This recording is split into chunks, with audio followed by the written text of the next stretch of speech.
Bien, salut à tous et à toutes, c'est Anis et on se retrouve encore une fois pour une nouvelle vidéo. Et comme vous l'avez pu le voir au titre, on va parler aujourd'hui des théories du complot qui m'ont personnellement pas mal intrigué. Et vous allez voir durant la vidéo qu'elles valent vraiment le détour.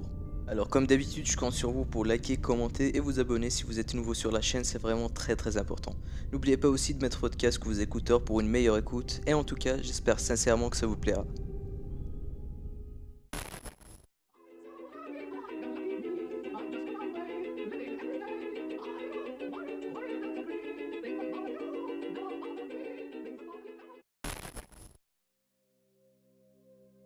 En 1982, un certain Steve Jackson créa un jeu de société appelé les cartes Illuminati. Un jeu parodique banal qui se moquait soi-disant des théories du complot et de ceux qui y croyaient en général. Avec le temps, les gens ont commencé à remarquer d'étranges ressemblances entre les cartes et ce qui se passait réellement dans la vraie vie. En effet, certains pensent que ces cartes auraient le pouvoir d'une manière ou d'une autre de prédire des événements plus ou moins importants qui allaient se produire. Les attentats du 11 septembre, l'élection d'Obama et de Trump, et bien d'autres événements, étaient déjà illustrés sur ces fameuses cartes.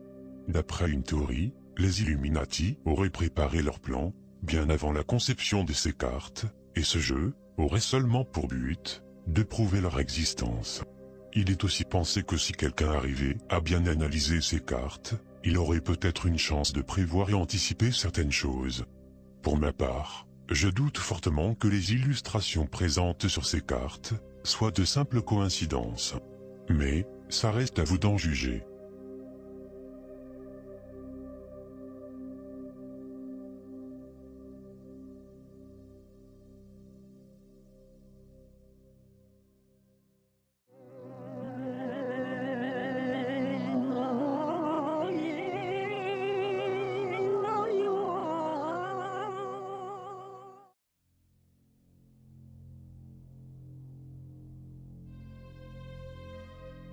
I, Pet Goat, ou Je suis une chèvre domestique, est un petit film d'animation créé par des Canadiens en 2012. Ce film est vite devenu viral sur internet, non pas pour sa qualité, ni pour ses dialogues puisqu'il n'en contient aucun, mais plutôt pour les signes et les symboles qui s'y cachent. Beaucoup pensent que les créateurs seraient des ex-Illuminati, voulant avertir la population des plans à venir de cette société secrète. De plus, ils auraient mis 5 ans afin de réaliser ce petit film. On peut voir dans la vidéo qu'elle regroupe des événements passés, mais aussi des événements qui d'après le film arriveront bientôt. De nombreuses personnes pensent aussi que la vidéo confirmerait en quelque sorte l'arrivée d'une 3e guerre mondiale, voire même la fin du monde qui approche. Mais qui sait? C'est peut-être qu'un simple film, ou pas finalement. Je vous mets quelques extraits de la vidéo en question, afin que vous puissiez faire votre propre avis.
the wonderful Wizard of Oz.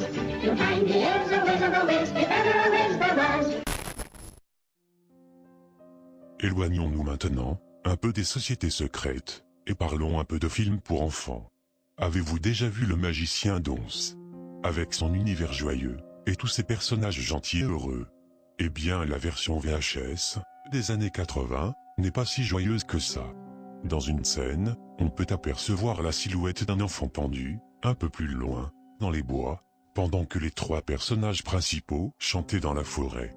Selon cette théorie, il s'agirait d'un Munchkin qui se serait suicidé à cause de la manière dont il le traitait durant le film. Bien sûr, les producteurs du film ont totalement démenti tout ça. Mais ce qui est étrange en revanche, est le fait que cette ombre, si on peut dire, n'apparaît que dans cette version. Puisque dans d'autres versions du film, pendant cette fameuse scène, on retrouve un oiseau à la place. Cette théorie reste assez intéressante et étrange. Elle est d'ailleurs, peut-être vraie finalement. Peut-être que les producteurs ont justement effectué des modifications afin de cacher cet horrible secret. Mais évidemment, tout ça reste à prouver.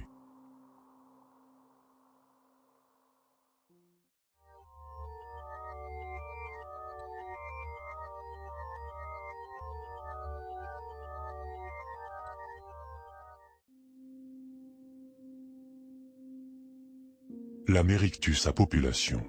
Ce qui nous ramène finalement au tout début de la vidéo. Souvenez-vous, on parlait des cartes Illuminati, qu'elles démontraient en quelque sorte les plans à venir de ces sociétés secrètes. Eh bien, l'une d'entre elles parle justement de la réduction de la population. Il est théorisé que le gouvernement cherche à tuer volontairement leur population, ou du moins, réduire leur durée de vie. Mais pour y parvenir, ils auraient créé eux-mêmes des maladies mortelles, telles que le sida ou le cancer. En plus d'avoir une alimentation loin d'être naturelle, certains pensent qu'on devrait maintenant même se méfier des vaccins. Selon certains, ce serait en fait le but ultime des Illuminati, car selon eux, il serait plus facile de contrôler 500 millions d'humains que 9 billions. Aujourd'hui, de plus en plus de gens croient en cette théorie. D'autant plus que Bill Gates, lui-même, affirma qu'on devait absolument réduire la population. First, we've got population. The world today has 6.8 billion people. That's headed up to about 9 billion. Now, if we do a really great job on new vaccines, healthcare, reproductive health services, we could lower that by perhaps 10 or 15%. But there we see